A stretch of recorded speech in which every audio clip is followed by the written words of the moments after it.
Good afternoon to you both. I've done a lot of personal development, but I think it's made me focus inwards. So my question is, which I think is going to help a lot of people, I'm hoping it does, is when you're in bed, driving, go to the gym, what do you think about? What can I do to keep my mind busy? And sometimes when I work as well, because my attention goes inwards. And what happens is my thoughts are in pictures, so I just like stare at a picture. Then it's like a conveyor belt, then another picture, and I just ponder. I don't say anything. I don't do anything. What is that about? What is going on there? I really want to get over this because anxiety can make you feel quite selfish in a way, and it's the last thing you want to do because all of your attention is inwards, and I'm desperately trying to keep it outwards. Thanks, guys. Thanks. Take care. Welcome to Disordered. This is episode 57, entitled, What Am I Supposed to Think About? My name's Joshua Fletcher, also known as Anxiety Josh, and I'm a psychotherapist based in the UK who specialises in working with anxiety disorders. I'm also a previous sufferer of several anxiety disorders, the co-host of this podcast and author of the book, And How Does That Make You Feel? And I am Drew Linsalata. I am a therapist in training in the US, in New York, also specializing in anxiety and anxiety disorders, also an author, clearly a podcaster because I'm co-hosting this podcast. I guess a psychoeducator and advocate in this community, and also a former sufferer of anxiety and depression and probably diagnosable OCD for a good portion of my life. Here we are at episode 57. What are we talking about today? What a question. Love the question. Thank you, question sender Inna. Yeah. What am I supposed to think about? Really good one. We've not really covered this. Obviously, there was a reference to the inward stuff, the inwards compulsion, which the person who sent the question is probably aware of. Mm-hmm. Sounds like your awareness is great. So well done. Like, I'm really aware of everything, but what am I supposed to do now? What am I supposed to think? What are you supposed to think, Drew? What am I supposed to think about? Well, I mean, the short answer to that is you're supposed to think about whatever thought your brain produces. Like, the question I think is so great because there was a moment in the question when she says, well, the thoughts are like a pictures that are come by on a conveyor belt and I just watch them go by. And I'm thinking that is literally what people like Jon Kabat-Zinn spend a lifetime trying to teach people to do. Right. So yeah, like I am I am just watching my thoughts go by. Yes, correct. Because your brain will just produce them and it's okay to just watch them go by. So that's not a problem. This sounds like a thought stopping or thought control question. Yeah. And I was thinking it's a more threat monitoring question where, Sure. So you're doing that afterward. I'm observing my thoughts, but it sounds like you're observing them for threat. Yes. And that's the difference. And it's funny because when we talk about things like mindfulness is you get rid of the judgment. So I'm not trying to find meaning in my thoughts or judge them or evaluate them. They just are. So the threat monitoring here to me is like, am I thinking correctly to recover, to get over my anxiety? The threat is I'm not thinking right and I won't get better. I'm never going to get past this. So, and I'm going to try and control or stop the thoughts. So what are you supposed to think about? Whatever your brain comes up with, and then pick from the menu. Yeah, I love that. You know, it's a huge menu of thoughts. What are you picking from the menu? It's a huge menu of thoughts. So, yeah. And they're all allowed. That's good. What am I supposed to do here? There's nothing's rigid. Let your brain and mind go where it needs to go. Now, think about it. Like Drew said, there's a menu, and at the top of the menu, written in Comic Sans font 32, underlined, emboldened, and italicized. Italicized. Yeah. Leave it in. Let everyone know how. Welcome to Drew Corrects Josh, episode 57. Yeah, please, I'm gonna need it. At the top of the menu, you've got anxiety going, hey, what if you freak out and you're never the same and you're going to lose control and lose your mind and you're going to have a palpitation and your heart's going to explode and you're going to go crazy. All right, well, that doesn't sound as good as cheese and bacon croquettes. Mm-hmm. So I'm going to keep going down the menu because your brain will keep giving you thoughts. That thought will be loudest at the top of the menu in big writing, but keep going. Just let the brain go through. You will observe them. That's okay. That's literally thinking. When you feel like when you're observing them through the lens of threat, like, I'm not thinking right. I need to overcome anxiety now, so I need to think correctly. Oh, no. Don't be doing that. Yeah, I'm not allowed to have certain thoughts, or I shouldn't. If I'm getting better, then I shouldn't be having these particular kinds of thoughts anymore. So like, if I have them, it indicates that maybe I'm not getting better. But if you can have them and watch them go past like they're on a conveyor belt and notice them, observe them, that is like literally a skill. I know I've said literally like 18 times today already, and we're like 4 minutes into the podcast. I've literally said it so many times. I will stop saying it, but it's a skill that would be, that's a diffusion skill, DBT. I notice that. I notice that I'm thinking about, I notice that, you know, oh, I see these thoughts in my head. Okay. And there they go. And they come in that kind Yeah. it's okay. As well, when you're anxious, this helped me. When you're anxious, you're going to see things through the lens of threat. So your brain will be suggesting what the threat is, threat monitoring. Mm-hmm. So you could just be sat there and I'm just observing my thoughts and pondering, I think that you said. Okay, well, you can give it your attention if you want. And this is what I also heard in the question, is that you're threat monitoring because maybe you're already anxious, chicken or the egg situation. So you're scanning your thoughts for any kind of threat or content. No. Yeah. Your thoughts do that all day anyway. It just feels urgent when your threat response is kicked in.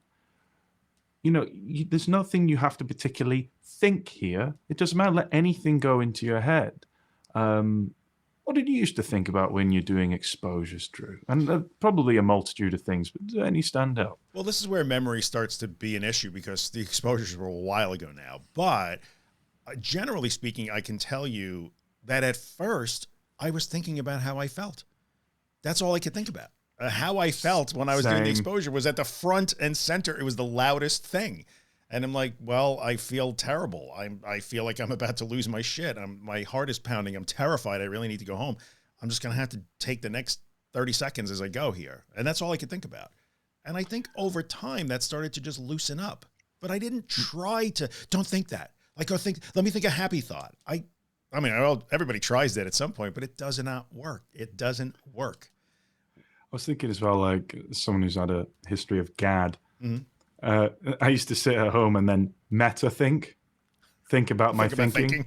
like I know worry is really, keeping me in the cycle of being anxious with GAD. So I'm going to make sure that I think positive thoughts or don't ruminate. Okay, now I'm ruminating about if I'm ruminating or not. And now I'm doing, and I always bring the attention to there's an attention issue. It's like, I'm just sat there in my head, the inwards compulsion. Yeah. And actually, Columbo's on the TV and I love Columbo, so I could have been watching that. I know it doesn't feel safe to engage with those things. And I didn't. So that's the cycle of GAD or anything, the cycle of anxiety. Right. It was just like, you're trying to apply perfectionism to your thoughts. If I think and visualize myself in a field with my friend Drew and we're skipping through fields of wheat and there's a rainbow and deer, then I'll feel better. Oh no, I'm not thinking about that. Now I'm thinking about work and now I'm ruminating again. And now I'm not getting the thinking right.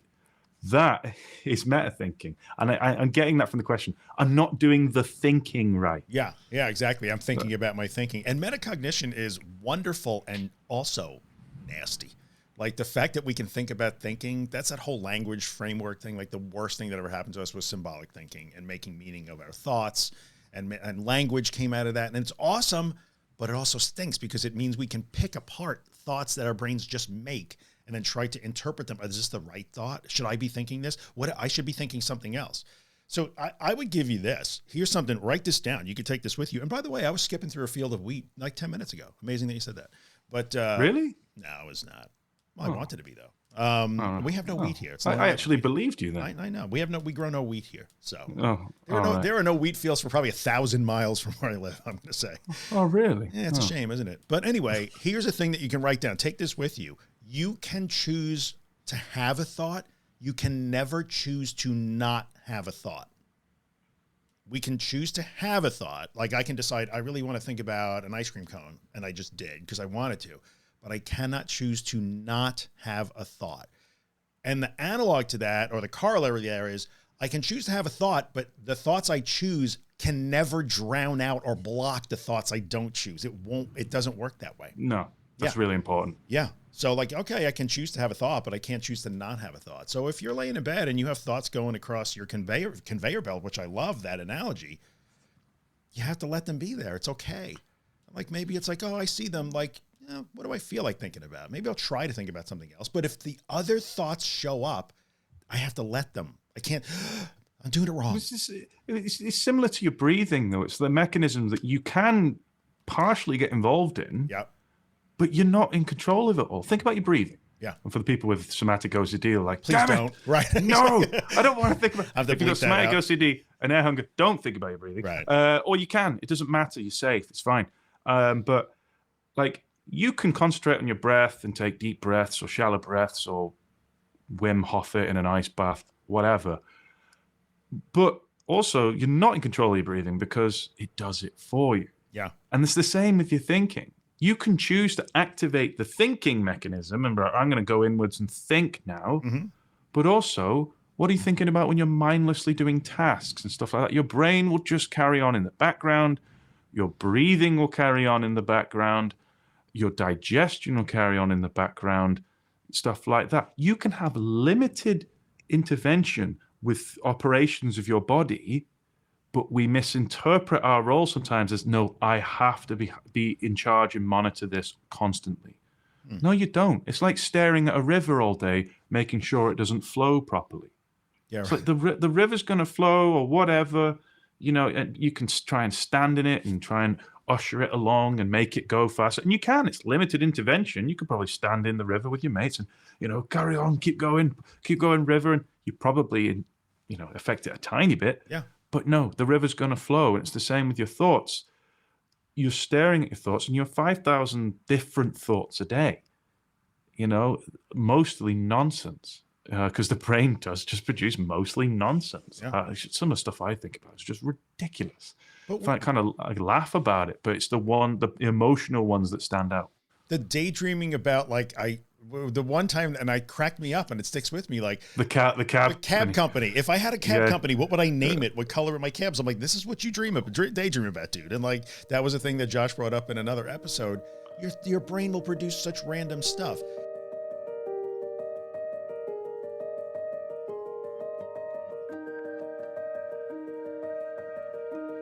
I think the breathing, connecting it to breathing is great. And the river, because can you change the behavior of the river? A little bit, but only for a limited amount of time.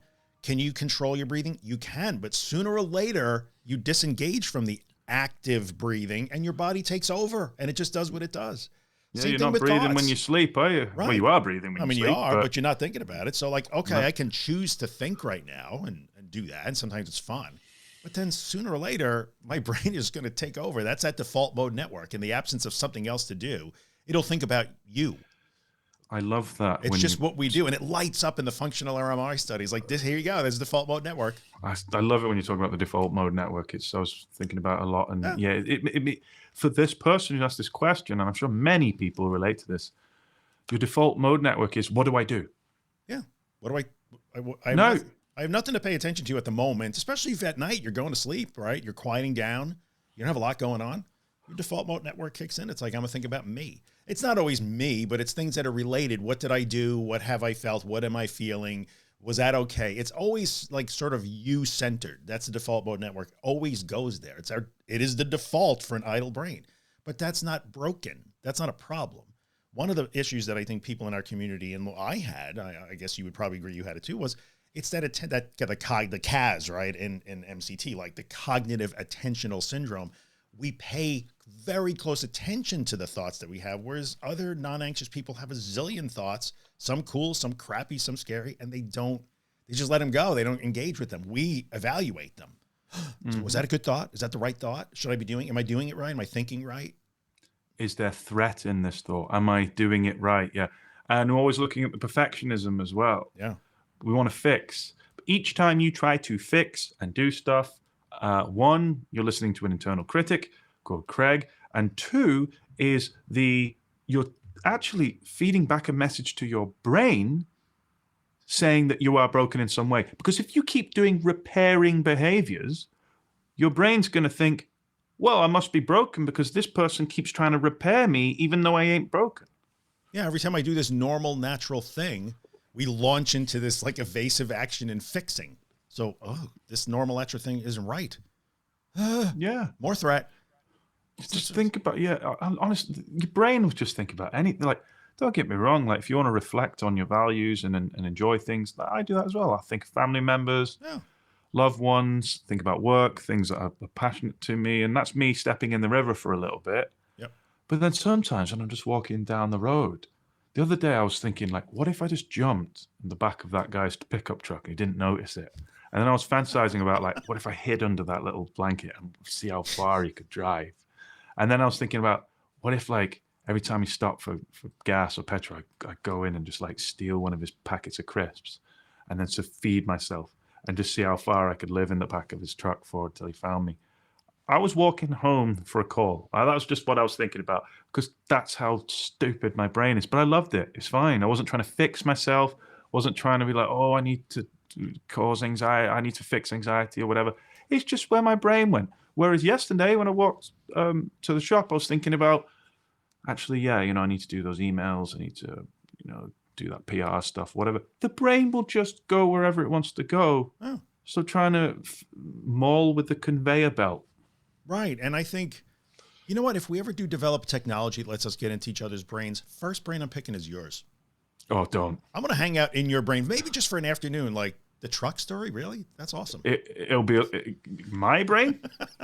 It'll be like you've been sent to Azkaban, but on the high security ward of Azkaban, and you've just been jumped by 4 Dementors at the same time. Cool. Sounds like a good time. Yeah. It's my brain is like the deleted scene from Event Horizon. Just screaming in peril. You know who's really annoyed right now, by the way, because he didn't get enough billing? It's Craig the Critic. You mentioned it. Well, it was like, we weren't giving him attention. He was like, me, pick me. Pick me. I'm here. Pay attention to me. I'm right. It's like, no, you're not. You're not even getting your thinking right. This is where Craig the Critic comes in. Yeah. Yes, Drew. For the question sender, what would you speculate that Craig the Critic is suggesting to this person? You're not thinking the right things. These thoughts aren't acceptable thoughts. Like, you should not be having these thoughts.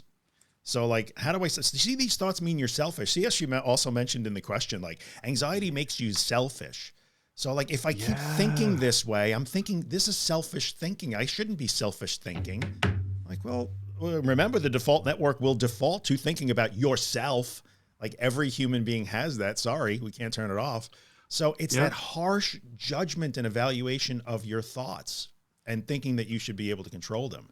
This morning, I had a really good, I meditate every day, right? It's a thing I do. Doesn't make me better than anyone else. It's just a thing that I do. And that's why you're wearing that toga thing. That's why I'm dressed like the Dalai Lama, for those of you who can't see the video. Interestingly, this morning, I decided, well, I might try to mix it up. Let me do the breath counting thing. Like breath counting is one way that people choose to sometimes meditate. Like every exhale is a number. And most people can't get past 6 or 7. If you get to 8 or 9, you're having a really good day of like focus and control. I struggle with that. Yeah. Today I got to 7 today and I was like, shit, 7. And then the minute I noticed I got to 7, it was over. I couldn't get to 8. All the other thoughts came flying in, and I meditate every day and have for years. And 7 is a big deal. You're thinking about the thinking, isn't it? Shit's that's really interesting. I was thinking about that we're recording. I was thinking about like stuff just came in, and like, but the practice is like, oh yeah, whatever. I got to let it go again and see if I can come back to a focus point. It's training, it's practice. And sometimes I suck at it, but that's okay because I'm human. I'm not allowed. Why I love meditation is sorry. Hey. Whoa, hit the space bar. That was a problem. Why I love meditation is that it helps you catch Craig the Critic. It does. So when you were like, oh, I couldn't get past 7, why you're not concentrating? That's not meditation. Nope. Meditation is observing that Craig the Critic's pouncing on your ability to just think. And a good meditation is, got 7, fair enough. Yeah, I do it wrong. Like, I think this kind of counts because people, when they try and do, either they're trying to learn to meditate or they want to be mindful. It doesn't work for me because I can't just my brain just doesn't turn off. It's not supposed to. No one's does. Right. The goal of being mindful or meditating is not, because I think it speaks directly to this question, what am I supposed to think about? It's not to turn your brain off. It's to let your brain run free and do what it wants without judging it or interacting with it. And why people feel so restful is that they've stopped grappling and fighting with it. They just release their grip and allow their brain to go wherever it goes. And go for it. That's why people feel chilled. Yeah. You know? Yeah. Your thoughts and you're teaching the brain as well. When talking about threat monitoring, it's a massive part. I mean, everyone threat monitors, particularly people with body-centric anxiety, panic disorder, health anxiety, and even OCD. It's that threat monitoring, whether it's physically, in your thoughts, in your mind, wherever. Part of that is you wrestling with the content of your thoughts and getting involved and having that inwards compulsion. You know, meditation can be good when practiced, when you just kind of let go of it a little bit and just let it go wherever it wants. You're like, oh my God, this feels unsafe. No, you go for it. Yeah. And I think what you would use, so what am I supposed to think about? You're not supposed to think about anything. You think about whatever you want or whatever comes up. And I think in this situation, the answer to the question is like, try and look at those non-engagement strategies, which would be pick a focus point, maybe your breath, maybe a sound. What do you hear? What do you smell? Like those things do work because that's just like, oh, I can let the conveyor belt of thoughts go by and I can use those non-engagement skills, diffusion skills, if you will, to stop evaluating them and judging them, not to stop the thoughts, to just, I'm just going to put, it's like driving a car and you put it in neutral.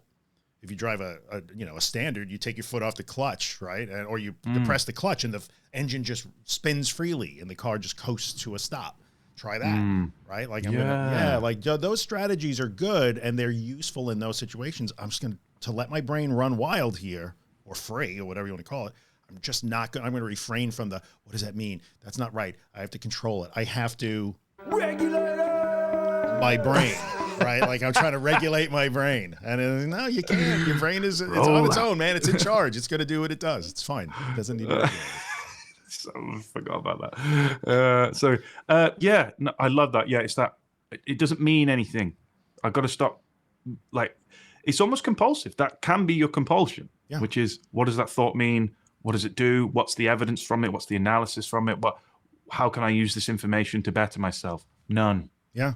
And then the answers to some of those thoughts, it's the answers to the meta thoughts. So I'm having thoughts and love the conveyor belt. Going to use that, totally stealing that. The thoughts are going by and then I think about the thoughts and I judge them. What if these thoughts mean that I'm not really recovered? Maybe that's what they mean. Maybe. Don't know. Doesn't matter.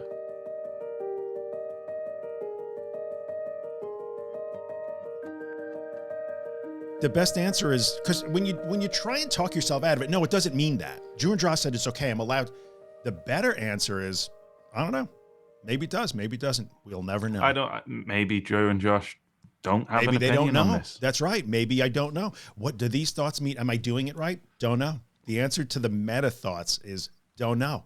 Let me go back to like counting sheep or remembering my favorite song or thinking about, the dinner I had with my kid or something. Like, I don't know. Or going back to the daydream I had before. Yeah, right. Let me revisit that and see how this turned out. The truck story is a great story. We'll see how it ends. I've made it to Germany. Wow. And I get out and the guy's actually the leader of a crime syndicate. But we end up being friends. Well, because he's so impressed with your resourcefulness and ingenuity. I'd be like, dude, you've been in the back of the truck all that time? Yeah, well, I actually end up explaining to him in fluent German that it was an exposure for me to stop ruminating. Do you speak any German? And he's like, I understand anxiety disorders. Sorry for any German listeners, that was really insulting. Why not? I'm going to go back to that. Or I could just start compulsively going inwards and trying to fix myself and sending signals to my brain that something wrong with me. Yeah. There's nothing wrong with me. It's okay. Talking about conveyor belts, though, did you ever have that? What was that game show? Definitely had it in the US and the UK where you had to memorize all these like shopping items that came along on a conveyor belt, like a bunch of bananas, an umbrella, a mini oven. I think, what was it? No, is it Price is Right or something? I can't remember what it was. The Price is Right was huge here. I think it's still on. Really? Oh, ours went away, but like they had this conveyor belt and you had to memorize in order. What was there? Or what was there? You're doing that, everyone. You're like, I need to concentrate on this conveyor belt because it's important to notice each and every item. When all you've got is a toasted sandwich maker, you've got, I don't know, a bunch of flowers, you've got a toy car, maybe you've got, it doesn't matter. Stop memorizing what's on the wheel.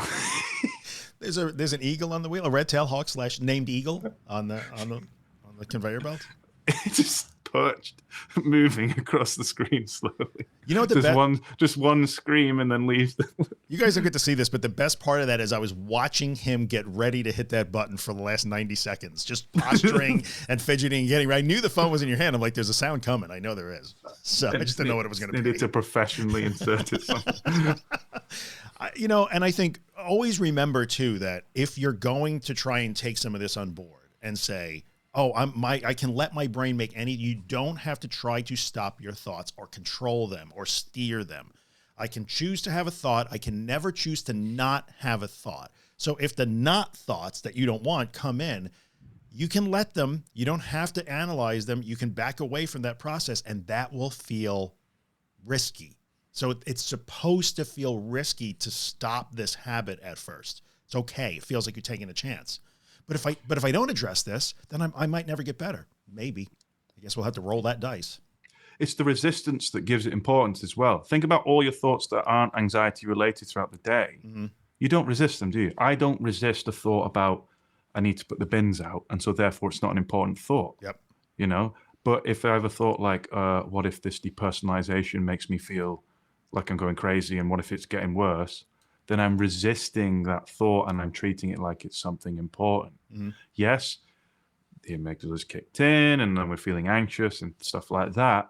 But how we respond to the thought, yes, it's trickier when we're anxious, but we still aim to respond to it as if it's not important because it rewires. You know, we did that episode on neural pathways, which is super important.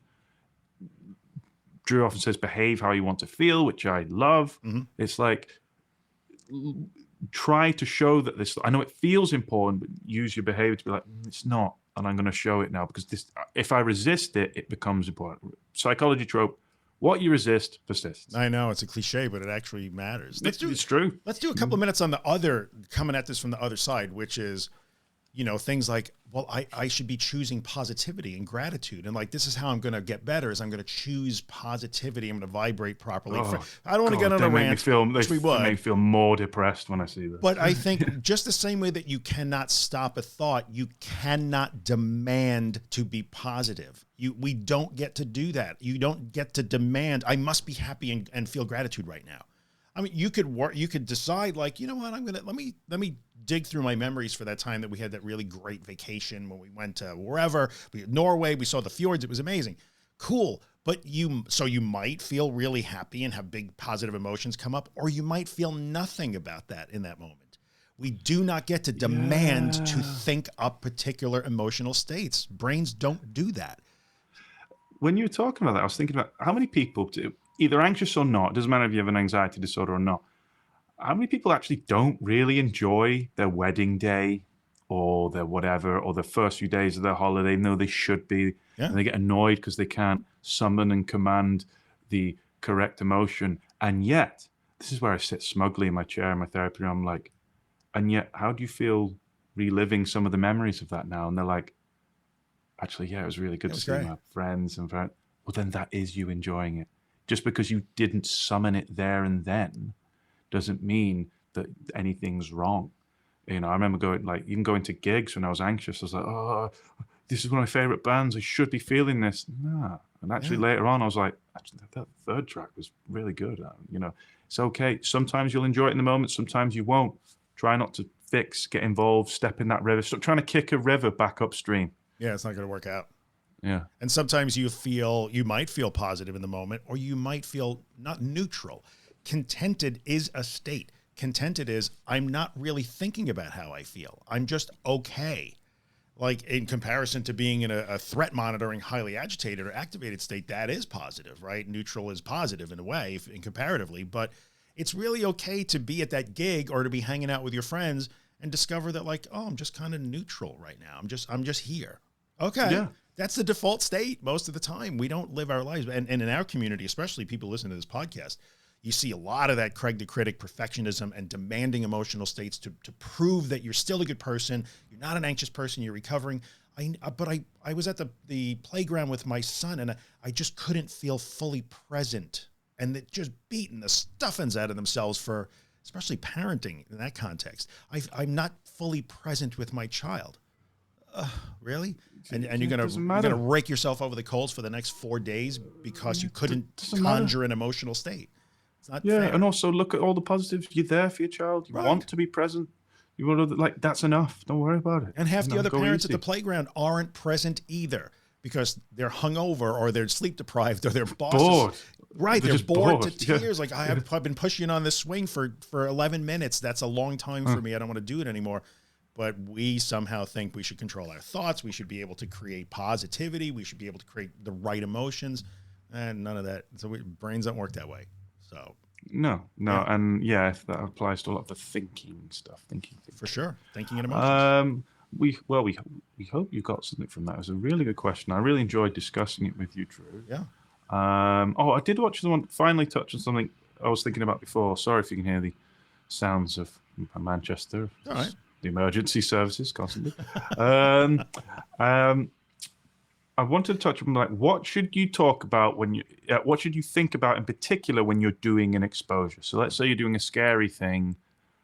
Let's say you're going to a shopping center and it scares you because you're agoraphobic and you're scared of panic attacks or whatever.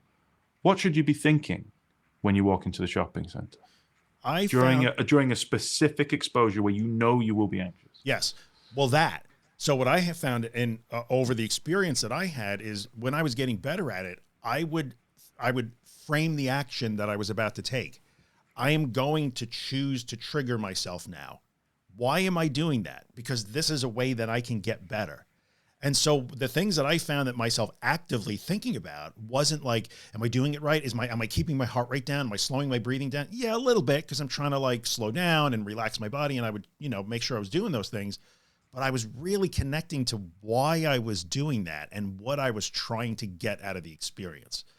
So instead of just only thinking about, am I doing it right? Am I doing it right? Am I lowering my heart rate? Am my anxiety level going down? No, I would advise you to try to say, why am I doing this? And what am I going to try and learn out of this? Those are good things to connect to. I used to just pour it all into my attention. So we've said before, 51% of my attention. Yep. When I say 51%, the majority of my attention is on something else. I'm not going to have all of it because I'm anxious. Of course I'm not. My threat response is screaming suggestions at me. But I got 51%, and I would almost like go through and be like, turn it into like a game. I go in and be like, right, I'm in the shopping center now. I need some jeans. These are old. They're almost like papyrus. I need to go and get some new jeans. So I walk into the shop and I even talk to myself like, nope, we're going to look through the shop here. I'm going to go to the jeans section. All right, I'm feeling anxious. I'm feeling horrible, derealized, whatever. What would non-anxious me do? Oh, hi, excuse me. Can you point me in the direction of the jeans? Yeah, cool, over there. And I'm really kind of like just going for it and trying to keep my attention external. It's probably 60% external. There'll be seconds where it keeps going in, checking like, no, keep going. What am I thinking about? I'm thinking about my attention, where it's going. Then I'm going to think about, well, actually, what kind of jeans do I want here?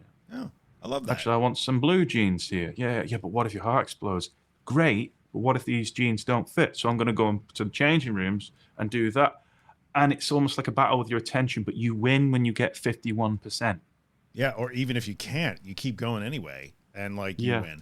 I think I love it. I think those fit together like puzzle pieces. I might have described what you think about going into the exposure, but you're right. In retrospect, what are you thinking about while you're in the middle of it doing it? Just what is my next step? Literally, what is my next step? My next step is closer to the jeans department, in figuratively speaking. So what's my next step? Yeah, and if your attention's so important, so if you're a GADA, OCD, Puro, ruminator, say to yourself, well, this is where you do intervene when you're thinking. It's like with your attention. So it's like, yeah, I've realized that I'm ruminating, which is not, the conveyor belt has gone in on itself. So you keep seeing the same thing going round and round and round because you've kind of altered the conveyor belt there because we're ruminating. Yep. So now I'm going to, reattach, what's it called? Edit the carousel and put it back here. So it's become the conveyor belt. Yes, I've changed it from a carousel to a conveyor belt. I'm going to allow my brain to do that again. So I'm going to keep my attention external, and I'm going to allow the brain to start reboot the conveyor belt. Yeah. Because when I've got OCD and stuff like that, when I'm ruminating, it changes from a conveyor belt to a carousel. Right. No, back on the conveyor belt. Let all these thoughts come in and stuff like that.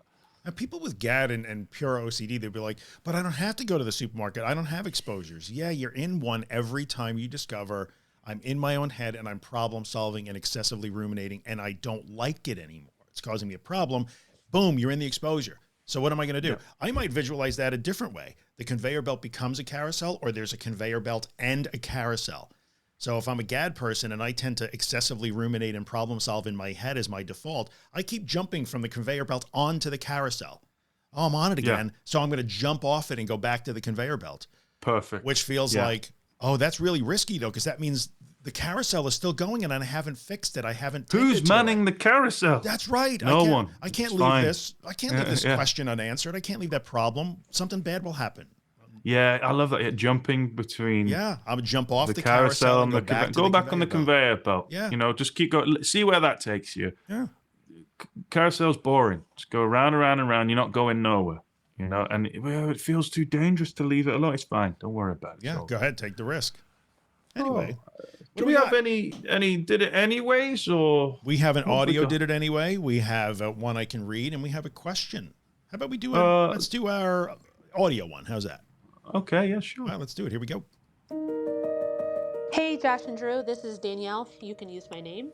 I wanted to share I did it anyway. So for the past couple months, I've been dealing with some pretty severe anxiety and panic disorders, along with agoraphobia. One of my biggest fears is driving in a car with my son. So my mom has been picking up the slack quite a bit, taking him places he wants to go. Today, she said they were going out to lunch and to get him some track gear because he just joined the track team. And I said, yes, I'm going to go with you. So I got in the car with him and started and quickly turned the car around and told them I didn't feel good and I was going to stay home. And off they went. I got so mad at myself that I got in my mom's car, which was left behind, and I took off after them, met them for lunch, and then went and looked at track gear and then came home. Even though it was in a separate vehicle, I still did it anyway, and maybe next time we'll all do it together. Thank you for everything you do. It's beyond appreciated. Whoa. Outstanding.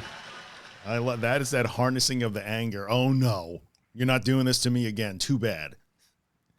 It's brilliant. Well done. Good job, big Danielle. Congratulations from us. I don't know Danielle, but I'm picturing this person just angrily grabbing the keys and stomping out to the car. F this, I'm going out. I love it. Love that. Oh, brilliant. You got a written one, haven't you? I got a written one too, so I will read that one out. This is a Did It Anyway from Lisa, who says, hi, Drew and Josh. By the way, I want you all to start counting the number of times it says Drew and Josh versus the number of times they say Josh and Drew. Just pointing out, this person put me first. Anyway, Lisa, thank you for sending this in. Hi, Drew and Josh. You can use my name. Thank you so much for your podcast. It's been a great help for me in difficult times. You're very welcome. I have been struggling with depression for all of my adult life and often experience phases of disordered anxiety, which for me manifests in extreme nausea to the point of throwing up. And it often accompanies me in many aspects of my life. And in most of them, I have found strategies to handle it. However, when it comes to dating and romantic relationships, I have so far chosen avoidance, but I've recently decided to give it a go again. It has been tough. I have considered quitting and just being single many times, but I met a person that I felt a genuine connection with on a dating app, and we decided to go on a date today. The last few days have been extremely difficult. I was nauseous, I couldn't eat, and I generally felt horrible. I considered canceling many, many times, but I am so thrilled to report that I did it anyway. I went on the date despite feeling like I might faint, and I realized that my body can handle much more than I gave it credit for. The date also went well. I don't know what's going to come of it or if I'll see them again, but for now, I am so proud of myself and wanted to share this with you and the community. Thank you for everything you do. Oh, thank you, Lisa. That was really nice. It was well nice. Done. Hope you do well have a second done, date. It sounds like you had a good time, so I hope you guys get to see each other again. Excellent. I don't think we've got time for a question this one, but we'll do a couple more next one just to make up for it. Yeah, sounds good. I've got a written email. Did it anyway? Mm-hmm. Have we got time for that? Yeah, do it. Okay. This is from Nicola from Serbia. I'm allowed to use their names. Thank you very much. It's nice getting did it anyways from around the world, wasn't it? Serbia. Hi guys, I have 2 huge did it anyways. This weekend I had plans to go fishing. In brackets, I don't fish, and to go to some lunch at a city that is 2.5-hour drive from my town with my best man. I packed my bags, and then Craig the critic hit me up. He said, "You're not going to be able to do that. Maybe tell him in the morning that you are not feeling well and just go home." I had a terrible night, didn't sleep well. Spent maybe 2 hours in bed, overthinking, ruminating. Got up, Craig the critic asked me if I want to go. He knows about my anxiety not to... Oh, no, so not Craig the critic. Got up, and my best man asked me if I wanted to go. He knows about my anxiety, but not to this extent. And I've said to him, I'm going. Ended up having a good time. I ignored my anxiety. Today I drove 2.5 hours alone home. I've been anxious, but my focus wasn't on that. A couple of times I've had rumination, but my focus was on driving. I forgot that I was a really decent driver and that I love driving. That feeling was present today. I want to thank you. Your podcast is very helpful. I still have work to do, but I think now that I understand what I need to work on. Sorry if my English is bad. Greetings from Serbia. Thank you, Serbia. English was excellent, by the way. Excellent. Yeah. Excellent. Well done. You have to, you've learned another language. I'm lazy. I've done that. Yeah. Thank you very much, Nicola. That was excellent. The focus wasn't on that. Best one in that one. I love that. I forgot I was good at driving. Ass kicking driver. I forgot. Go, yeah. Nicola. Superb. Thank you so much for tuning in. Keep the questions coming in. The Did It Anyways coming in. Thank you for the recent reviews on Apple Podcasts and Spotify. Really helps. And hello to new listeners as well. We've seen an influx in new listeners. So welcome to the crazy wagon. This ridiculous thing we call Disordered. We're going to do a little bit more content geared towards sort of the beginning listeners soon too. So we didn't forget you guys. And yeah, appreciate you being here. Follow us on social media. I'm The Anxious Truth. Josh is Anxiety Josh. And I guess we'll see you next week. Thanks for hanging out. Go easy, guys. We're out.